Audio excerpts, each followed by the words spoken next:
Budget की प्रतियां आपको मेंबर्स पोर्टल के माध्यम से भी उपलब्ध करा दी जाएगी। माननीय वित्त मंत्री Shrimati Nirmala Sitharaman.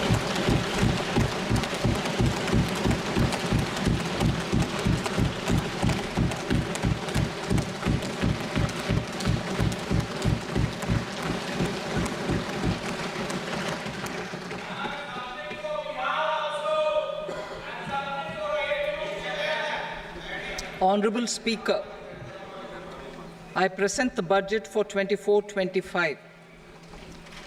Introduction. The people of India have reposed their faith in the government led by Honorable Prime Minister Shri Narendra Modi and re-elected it for a historic third term under his leadership.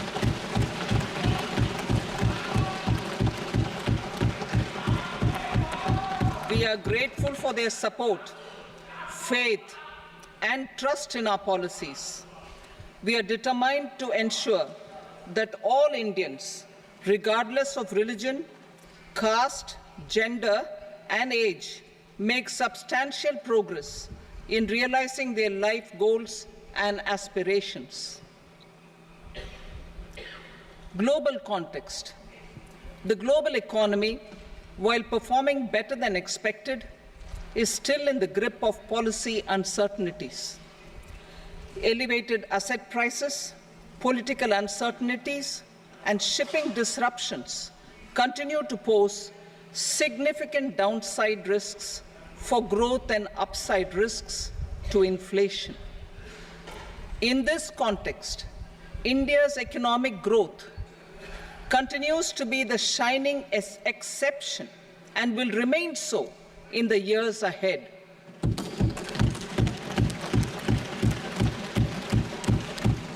India's inflation continues to be low, stable, and moving towards the 4% target.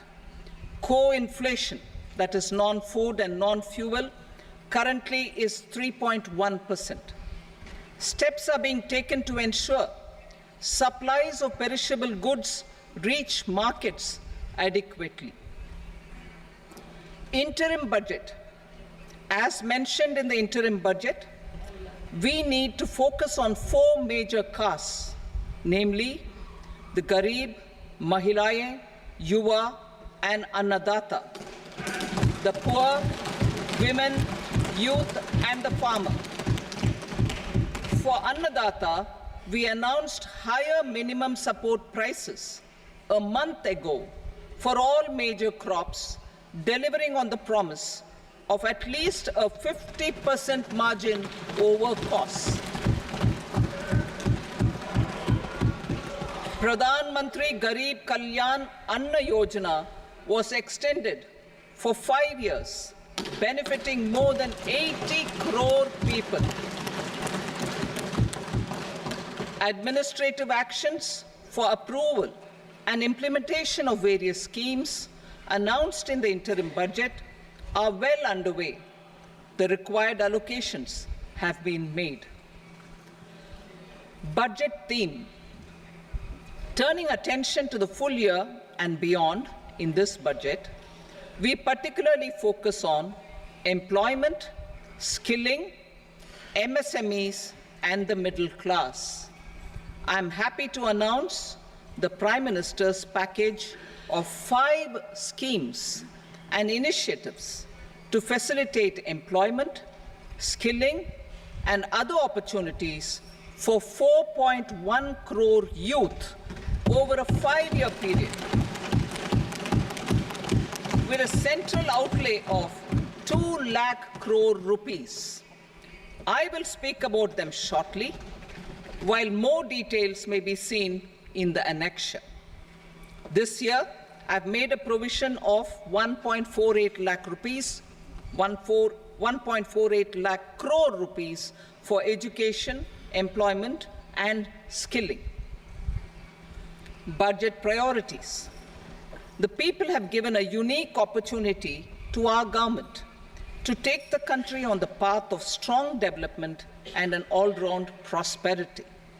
In the interim budget, we promised to present a detailed roadmap for our pursuit of Vikasit Bharat. In line with the strategy set out in the interim budget, this budget envisages sustained efforts on the following 9 priorities for generating ample opportunities for all. Number 1, productivity and resilience in agriculture. Number 2, employment and skilling. Number 3, inclusive human resource development and social justice. 4, manufacturing and services. 5, urban development. 6, energy security. 7, infrastructure. 8, innovation, research and development. And 9, next generation reforms.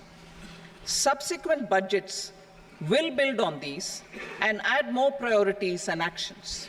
A more detailed formulation will be carried out as part of the economic policy framework about which I will speak later in this speech. This budget details some of the specific actions to be initiated in the current year towards fulfillment of these priorities, with potential for transformative changes. The budget also covers some of the previously made announcements with intent to strengthen them and step up their implementation for expediting our journey towards the goal of Vikasit Bharat. Priority 1, productivity and resilience in agriculture. Transforming agricultural research.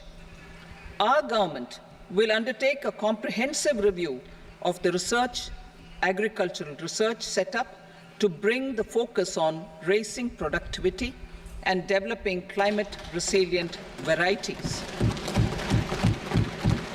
Funding will be provided in challenge mode, including to the private sector.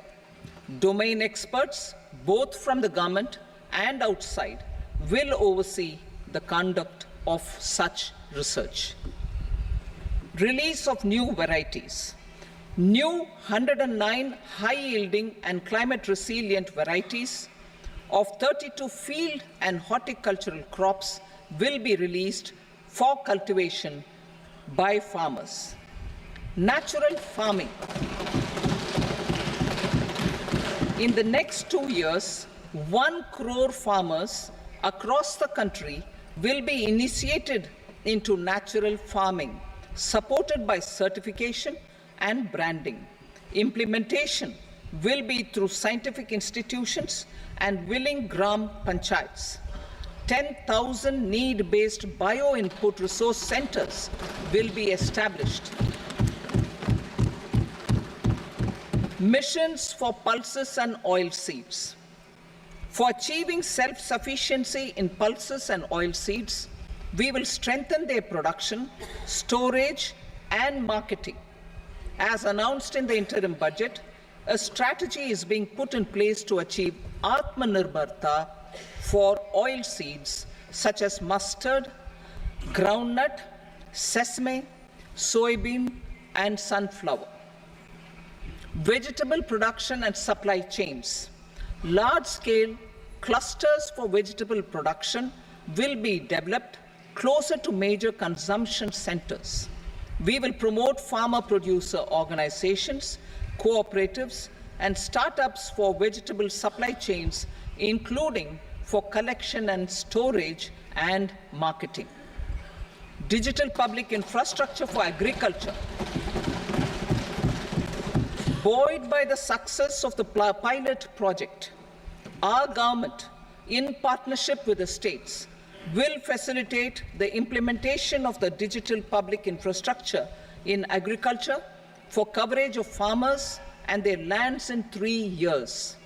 During this year, digital crop survey for Kharif using the DPI will be taken up in 400 districts. The details of 6 crore farmers and their lands will be brought into the farmer and land registries. Further, the issuance of Jan Samarth based Kisan credit cards will be enabled in 5 states. Shrimp production and export. Financial support for setting up a network of nucleus breeding centers for shrimp brood stocks will be provided. Financing for shrimp farming, processing, and export will be facilitated through NABARD. National cooperation policy.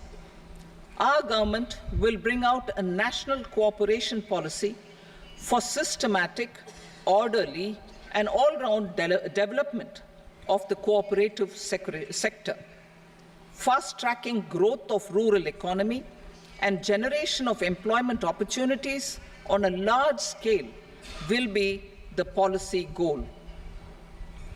This year, I have made a provision of 1.52 lakh crore rupees for agriculture and allied sectors.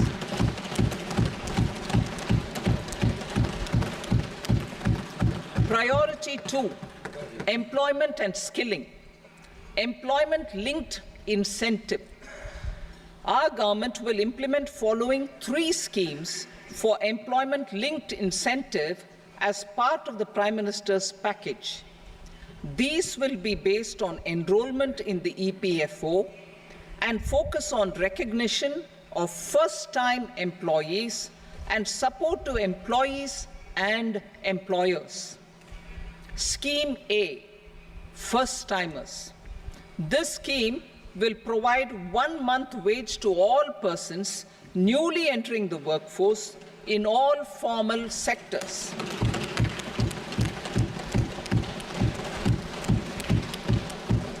Direct benefit transfer of 1 month's salary in 3 installments to first-time employees as registered in the EPFO will be up to 15,000 rupees.